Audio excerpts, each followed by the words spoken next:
Hello YouTube! Welcome back to SkyFactory 2. This is GenerikB. So for a lot of people this is going to appear as if I went from 0 to 60 in 2 seconds. But if you look at the upper left part of my screen, you'll see it is in fact day 56. It means I've been putting in a fair amount of time here. I actually am wearing, it's hard to tell with this graphic, but I'm wearing a witch's hat from GenerikB, which as far as I can tell is pretty useless, so I'm thinking I might as well wear this decorative piece on my head. I'm also wearing some dark iron boots on my feet, and no, I didn't actually make them. I got them as drops. So let's take a quick tour, and I find the best way to see a skyblock is from the air. I'm actually going to go into creative mode here. This is only the first time I'm going into creative mode. I did actually I have died about 6 times. One of them was falling off the edge, and the other times were to a zombie pigman, which I'll get into in a minute or so. So first, I want you to say hello to my little friend. Where'd he go? There he is. Hey, let's get a little closer. Back to the left. Back to the left. There he is. Oh, wait, is he going to show you his name? Oh, it comes from the first person. Hello. This is Trailblazer. My fiance named him. This is a horse wearing diamond armor and a saddle, and is attached with a lead to a post in the middle of Skyblock. And I have a lot to thank for being able to have Trailblazer here as my little pet. But let's check this out. So I'm going to try and explain this in terms of progression. So you can kind of see by the floor where the wood age sort of ended and where the stone age began. Yeah, I have been a busy bee. Check this out. So you see over here on this corner, this little cross thing here, there's one over this way and over here next to that pad. These are actually markers. This indicates 25 blocks from the spawn. That's where this tree is right here. And I marked that so I could know what a good location would be to place my mob spawner and also my neutral mob spawner, which is that platform right over there. So what I did, unfortunately, I took it down because I needed the materials, is I composted a whole bunch of trees, and I made a lava generator out of dirt right about here. And unfortunately, it did not set anything on fire as far as I could tell. But it worked for a little while, and long enough time to allow me to make the second one, which is this one here. Yeah, it's a simple cobblegen. I had to cover this with, I had to cover this with cobblestone slabs, because otherwise it would catch on fire. This block wouldn't do any damage, but it would actually catch on fire, and it was kind of visually unappealing. So I got this hooked up to an item transfer node with the world interaction upgrade. Got it hooked into this bypass chest, which is always full. Always useful to have at least a fair amount of cobblestone on hand at all times. This is connected into my crucible tanks. In here, I've got 6 going. And the way I designed this is I can actually upgrade it pretty far. I can keep going this way, and I can keep expanding the system. At the moment, my power is not great, so I've got this running into a extra utilities lava generator, which is only generating about 40 RF per tick, which very quickly drained my ore processing system. Which at the moment is this here. So I'll say the most difficult thing for a while for me in this was actually getting power working. The reason is that I wanted to use Ender IO energy conduits. The problem is, in order to make Ender IO energy conduits, you had to make an alloy smelter, alloy furnace. No, yeah, alloy smelter, which is this machine here, which needs power. So I had to power something in order to make the cables to power something. So that took a little bit of doing. But I got around it by moving that alloy smelter and attaching it directly to this basic capacitor bag. That worked for a little while, and I was able to make the energy conduit and connect it to this sag mill and these 2 pulverizers. Now, okay, very important pro tip for Skyblock. The hammer in Skyblock, from Next Nihilo, works by making cobble down to gravel, down to sand, down to dust. The pulverizers from Thermal Expansion mirror that process. So if you take, example, this is a barrel full with cobblestone. Cobble goes into a pulverizer, it exports gravel, like that. So this is import, export back there. Eventually I'll automate this, but right now I'm just using barrels. Over here, it's actually empty. but this one happened to take sand, process it, and get dust back there. Sag mills from Ender IO do not function the same way. This one from Ender IO, I'm finding out, putting cobblestone, it actually gives me sand. And like a 10%, I didn't get very much. Oh, here, there, I'm getting much, like a 10% chance to get gravel. So this actually skips a step in terms of ex nihilo's progression. And what's even worse, however, is if you put gravel into here, you get out. I put gravel in. I hear you actually get flint. The problem is if you put sand in here, you get silicon, which is useful for a couple of specific operations and useless for almost everything else. So this is not a good replacement for a hammer.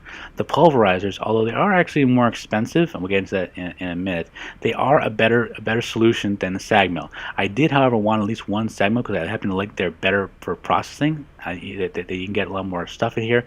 I find they're more upgradable than the pulverizer. I actually easy upgrade this a little bit, but we'll get into that when I get a chance. Oh, this thing over here, this is my automatic sieve. This thing is freaking awesome. I'll show you why, because I thought this thing was actually very difficult to make. Oh, hang on. Okay, so I'm creating at the moment. So the X asterisk, which is the upgrade to, which is an add-on to Ex Nihilo, adds the automatic sieve. This is basically a replacement for the old style of using autonomous activators to automate a sieve. The thing is, this is actually really cheap to make once you get to it. Normally, you have to this thing has two recipes. The thermal expansion recipe for it requires Invar, which requires a lot of nickel, and I think at the moment I have 6. So very little in the way of nickel. However, it also adds an Ender IO recipe, which just requires electrical steel, and that's actually a lot easier to come by, as it turns out. Why is it easier to come by, you ask? Well, I'll tell you. So I thought about this for a while, and I decided to skip the early game mob grinder and went straight for my mid game mob grinder. So those of you who are familiar with this is the same type of mob grinder that GenerikB used in his Agrarian Skies series. I made it a couple of times, and I just love it. Mainly because it's upgradable, and you can make it the simple one with just we make it with 2 buckets and a whole lot of wood.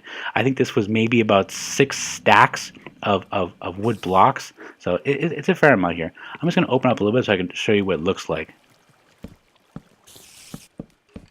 Alright, so in the inside here we have these 12 spawning pads. These are 3x3s covered on 4 or less sides with these trap doors. And on the edges here we have the water source block, which actually move out here, and on the sides towards the middle 2x2. So the way that this mob trap works, this is technically a waterfall trap. The way this works, who is that? Is that Generik? No, that's Silas. The way this trap works is it takes advantage of a mob's natural wandering ability, meaning their ability to move around every once in a while. Mobs don't recognize trap doors when they're in a down position as something that they will fall through. They think it's just an ordinary block. So they will actually jump, go onto it, get caught in the water, and go down. Now, here is a very important thing. This mob crap, it's hard. There you go. So you see the wall. This is a half slab. There's the regular block. Then there's 2 between the block and the half slab. That is crucial. If you make it too high, you will generate most of the normal mobs that are in this mod pack, but you will not spawn Endermen. The reason being, if you spawn Endermen in here, if you make it 3 high, as soon as they touch the water, they will teleport all over the place, and you'll get Endermen in your base, which is not always the thing that I will be happy to see. However, that's the reason I love this design. Once I get into MFR, I can make conveyor belts and replace the water with conveyor belts. It doesn't actually take that much to do it. You can increase the height to 3, and you will get Endermen, and you'll get Ender Pearls as drops because they aren't affected by conveyor belts. Neat, isn't it?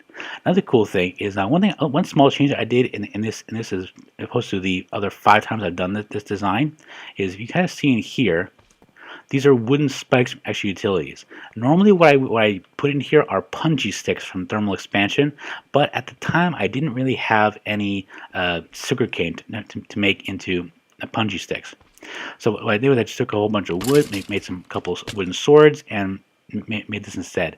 It does, however, have one serious downside. You can kind of see it from here. Let me show you, because I can actually, the way that this grinder is set up, you can actually open this, and assuming you don't get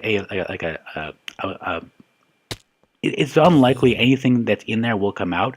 However, that is a witch, and that is a blue slime. Apparently, the way that the blue slimes work is that they will not take damage from this thing at the end point.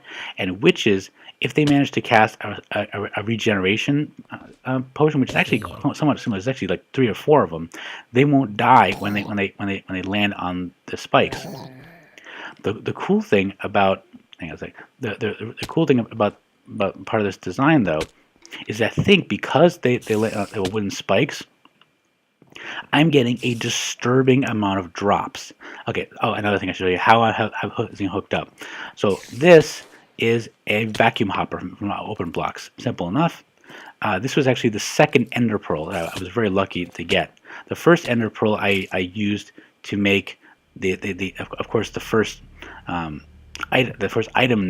transfer node from the extra utilities, and because you use an ender pearl as opposed to a block of redstone, which is actually somewhat rare even now, you can make 4 of them instead of just making 1. So that was very handy. I got some of those to spare. The second ender pearl I used it to make this vacuum hopper, so that allows me to make this system. And I was able to make the transfer pipes not too difficult to make, just require a little bit of redstone and some sand and some stone. They're very easy to come by. Attached into a whole bunch of Java barrels. I've got gunpowder, most importantly, an infinite supply of bones, string, arrows, this mini Keo essence, which is going to be useful once I get into magical crops. Oh, see that? Yeah. I need to fix this thing, because the witches will actually try and glitch through the wall, but they're fine, but they will glitch through. So I think I need to upgrade these spikes to like wood. To iron. I think that might kill them. And we'll see. And I also have rotten flesh. Now rotten flesh I take over here into some oak barrels. This is my dirt production area. So I picked 6 because that's approximately. Why is there a sheep over there? Ugh. That's stupid. Okay, so this is where I get my dirt from over here. So why do I have a chest over here? Well, right now it's empty, but this was actually my overflow chest, because over here, this ordinary chest is where I get everything else. So right now I have 3 loot bags. This is nothing. At one point I had this double chest half full with loot bags. I literally not have the space to store this stuff. And look, I'm getting, oh, look, a mega rubber tree, some iron picks, vibrant alloy, lapis. And what else I got? I got, 4 more mega rubber trees. And I got a conduit probe and another ender. Oh, that's nice of them. Sometimes these mobs give me so much stuff, but seriously, this is a disturbing amount of stuff. Let me show you what I have here. This is my metal chest. You see this here? This is almost 2.5 stacks of iron ingots. That is almost exclusively from drops that I've gotten out of my mob grinder. Seriously. Okay, so what I do is I'll take the iron armor or the boots, the pickaxe, just drop them into my smeltery. It gets me iron. I just process in here. Oh, for those of you who are not aware, the newer... Oh, what the heck does that guy do? Okay, hold on a sec. I gotta fix that sheep. What is that sheep doing out of its pen? That's a very good question. Here you go. So I happen to get a couple of spare jailer's nets. Let me grab that. Hey, come on.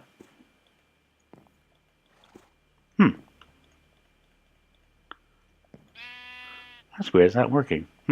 Might be bugged. It's possible. Okay, so those of you who are familiar, the later version of Tinker's Construct actually allows you to make different sizes of smelteries. This one is actually a 2x2. See, 2x2 on the inside.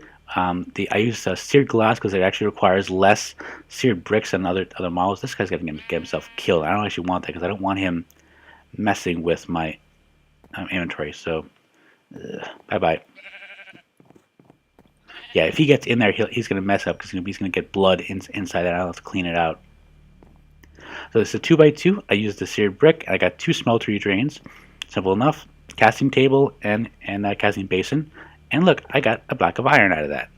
Pretty cool. So what else have I gotten? Well, this is kind of cool. I got a whole bunch of animals. Now what I did was, I told you before, I got my spawning platform over here, and I transferred them up this way because I'm pretty sure there is a limit on the amount of mobs that can spawn in a certain area. So this way, this one keeps generating neutral mobs when it unloads, and this will be sort of my holding pen for all the ones I want to keep, namely the... That was my only sheep, wasn't it? Damn it! I really wanted more sheep. Okay, I'll have to get more when I get a chance. How the heck did I get out? I don't know. Oh well. So I've got, it's glass with this little fence. Maybe he got through the fence, or maybe he glitched through the side. That's actually very possible. See, mobs do weird things with half slabs. They could occasionally try and glitch through, depending on how the world unloads. So, but I do have plenty of pigs and plenty of cows, which is really helpful now. And I've got a whole bunch of sheep. That's that over there. This is actually going to be my setup for witch water. I'm going to get into that pretty soon. As soon as I can get some ancient spores, you know, need a lot more dirt than I do. I haven't actually gotten any sugarcane yet, surprisingly. So I got sugar, but this is for sugarcane when I get around to it. And what else can I show you? This is also my storage area. So, what I was saying before, I've got a lot of metals, diamonds, emeralds. This is kind of cool. Ender IO metals, vibrant alloy, redstone alloy. I've actually got a fair amount of pulsating iron, which is used to make the item conduits. I use these from drops from loot bags to set up the little machinery on the underside of my ore processing system. Okay, now those people who look at this are saying, why did he make platforms above? It's because I really, really hate building underneath in Skyblock. I hate it. I freaking hate doing the water stream climbing. It is a royal pain, and I almost always mess it up. So I'm gonna leave that for when I go to get a jetpack, or there's actually a trick I could do. I'll have to work on that when I get a chance.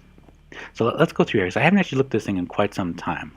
Let's see, let's start with the wood age. So I've done a fair amount. I've done all this stuff here, basic things. So collect barrel in a rainwater go barrel, cobblestones, hammer. I have sifted sand and dust in a sieve. I made them from flint, not bone yet. Clay, crucible. I actually made a whole bunch of crucibles. Lava, cobblegen. Yep, I finished. Cool, I just finished the wood age. Okay, stone age. Make a dark room. Check. Field of grass. Check. Second layer to your island. Skip. Okay, make obsidian with a stone barrel. I actually have obsidian, but I've actually gotten it from drops. So I haven't done this yet. Smeltery.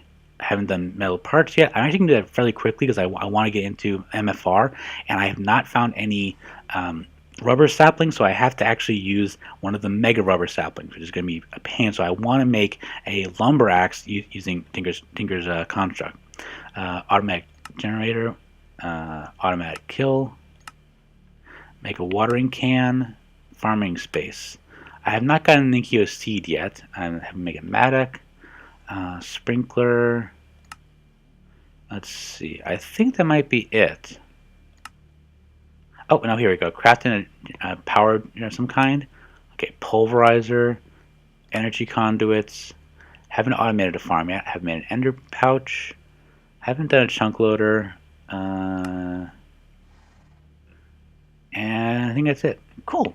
So I think I've done almost like a third of the requirements. I've definitely gotten out of the wood age, and I'm mostly done with the stone age. I just need to do this thing, which is going to be a pain. I'm going to wait until I get a jetpack. And I got to do a couple of things here, which I'm planning on doing anyway. Sweet. So, a fair amount accomplished, if I do say so myself. Okay, so I was saying before about how much stuff I've got. Here's the idea. Tools, a decent amount here and there. You know, little things this way. I've gotten plants, I've gotten so many seeds. I wish I knew what to do with these seeds because they're actually kind of useless other than making wheat. I just go over there, grab bone meal, and just get wheat. And I use wheat to make more dirt because it's faster. I actually get wheat like that faster than I get rotten flesh. Unfortunately, the conversion rate's not that good. It actually works out something like 1.5 stacks of wheat for every 1 stack of bones, not bone meal, bones. So I kind of wish I had something with a little bit of faster growth rate, but I'm not sure where to get that. Okay, mob drops. I've gotten a fair amount here. I've got a whole bunch of enchanted books. I got a fair amount of these music discs. I've actually got a fair amount of pink dye, which I think comes from a specific zombie, maybe Aurelian. I'm not sure. I got chickens from when I killed a couple over there. I actually got 2 squid. One of the things I've gotten are mystery. That's actually kind of dangerous. I got mystery safari balls, single-use mystery ones, and I've got about 12 of them. I went through over in here before I moved my ammos over, and I just spawned them and saw what came out. That's how I got 2 cows, some sheep, and some chickens. I also got 3 creepers, which kept blowing this thing up, and it was actually a pain because it destroyed a lot of my dirt. And so that was not too much fun. However, it also spawned something really weird. I wish I got it on camera, but I didn't. Something called a pig derp. It was a zombie pigman wearing leather pants holding a lava bucket, which actually got as a drop after I killed it eventually. But this thing one-shotted me like 5 times. I tried to hit it once with the ender, it one-shotted me. But then, here's the weird thing. This thing was closed. I respawned on top of my tree. It got out somehow and started chasing after me. So what I had to do, let me describe it. I had a little bit of cobble on me. Got over here, ran over, grabbed some more cobble, ran back, made it a path from this tree all the way over here to this spot here. And I was able to, I also grabbed some sand, drop some sand here, and make a little barrier. The thing tried to get up over me using the transfer wrap, but transfer wrap, it acts kind of like a half slab. It's not really a thing you can actually jump on, even though it thinks you can. So it was kind of like jumping right here and here. I was able to kill it this way. But that thing was a royal pain. I don't know who the hell programmed it, but it was a pain to kill. So if you see a zombie pigman from one of those mystery safari balls, be very careful. Put it in a box and use that to kill it. I'm actually thinking about making an obsidian cage when I get a chance because I want to make. I need blaze rods, so I'll probably have to make those from the ex nihilo thing. Oh well, I'll get around to them when I get a chance. So again, what else have I received from mob drops? Well, let's see. I've gotten, like I said, books. I've got ender pearls, building materials. That's pretty standard, and I've got machinery. So I have conduit probes, my spare nodes. I've got a full set of AE2 logic plates, and I've also got a bunch of these name plates. I think these are actually used for something. I'm not sure what it is, but I think you actually do want more than one. These, I've had spares. What have I done with the spares? Well, these are my trash chests. This is filled with stuff that I just gotten, and I have no use for, as far as I can tell. If you guys know any of you use for these, please let me know. But this is diamond horse armor, which is why I gave. Oh, I need to do that. This is diamond horse armor, which I have no idea what I can do with diamond horse armor. That's why Trailblazer is wearing diamond armor, because as far as I can tell, this stuff is useless. I've got a whole bunch of saddles. I don't need that much, and unfortunately, I'm pretty sure you can't break it down into leather. I've got a whole bunch of dark boots. I don't think I can't do anything with it. I'm actually wearing 1 pair. Enders. I've got a whole bunch of conduit probes. I have 2 spare. I know I'm going to need eventually to make some stuff. I'm keeping it in another chest. Staves of traveling, a couple of division sigils, a whole bunch of these technicolor glasses, extra calculation and silicon presses, a lot of heads. Now the heads I think actually might be useful, but a whole bunch of witch hats from Wellery, a whole mess load of full guard patterns. Just, I'm not sure what to do with it. I even got GenerikB's head. Kind of cool, actually. I don't know what to do with all this stuff. Eventually, I'm gonna make an AE system, put a 64K storage cell into it, and use this stuff as trash to work on making that. But in the meantime, I can't find any use for this stuff. I got so much iron from drops. I actually felt comfortable making an anvil. That's how much I got. Amazing. And the last thing, this is one of the things that makes me think that this actually might be a little bit, I don't know if it's OP or if it's wrong with the configs, but this over here is my animal pen. And I think eventually I'm going to automate this with MFR when I get a chance, maybe just a rancher or something. This is my crop farm. I'm going to put all kinds of crops once I get them here. I can use bone meal to get them back up. This is where I'm going to put my magical crops when I get a chance. This is my Ender Lily farm. That's right. I have gotten enough Ender Lilies to actually make a 9x9 farm out of them. This is disturbing. And none of these have grown yet because it takes a long time for them to grow. I've only gotten, I think, one Ender Lily from over there to grow. But once this comes in, this is a disturbing amount of Ender Lilies. So I need to get some endstone when I get a chance. But sheesh. So if you guys can, I highly recommend making this kind of mob spawner because it has been paying off dividends. I've got iron for days. I've got all kinds of materials.